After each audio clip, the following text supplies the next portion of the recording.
লালমনিরহাটের মগলহাট দিয়ে একসময় ভারতের সঙ্গে ছিল সরাসরি রেল যোগাযোগ। চালু ছিল কাস্টমস ও ইমিগ্রেশন কার্যক্রম।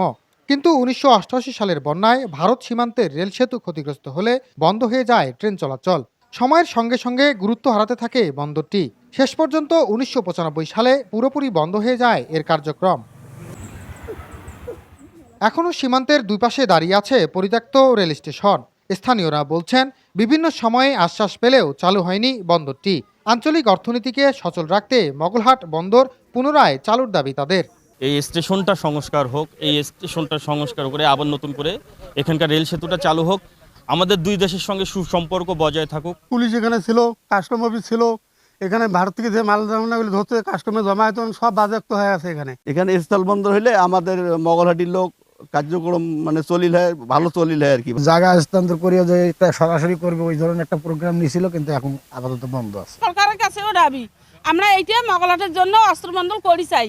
ব্যবসায়ীদের মতে, মগলহাট বন্দর চালু হলে কমে আসবে আমদানি ব্যয়, বাড়বে বাণিজ্যের গতি। এই স্থলবন্দর চালু হলে আমরা ব্যবসায়িকভাবে আমরা লাভবান হব এবং আমাদের এখানে নতুন নতুন কর্মসংস্থানের সৃষ্টি হবে এবং বেকারত্ব দূর হবে। ব্যবসায়িক হিসাবে আমাদের দাবি থাকবে যে খুব দ্রুততার সহিত যেন এই স্থলবন্দরটি চালু হয়।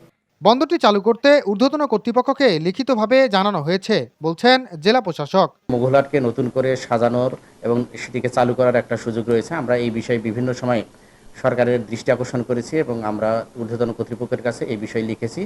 আমরা আশা করি ঊর্ধ্বতন কর্তৃপক্ষ এই বিষয়ে কোনো পজিটিভ সিদ্ধান্ত নিলে সেটা আমরা জানতে পারবো এবং সেই অনুযায়ী পরবর্তীতে জেলা প্রশাসন প্রয়োজনীয় ব্যবস্থা গ্রহণ করবে। স্থলবন্দরটি পুনরায় চালুর মাধ্যমে একদিকে যেমন কমবে ব্যবসায়ীদের সময় ও অতিরিক্ত ব্যয়, অন্যদিকে তেমনই বাড়বে রাজস্ব আয়। জামাল বাদশা, দেশ টিভি, লালমনিরহাট।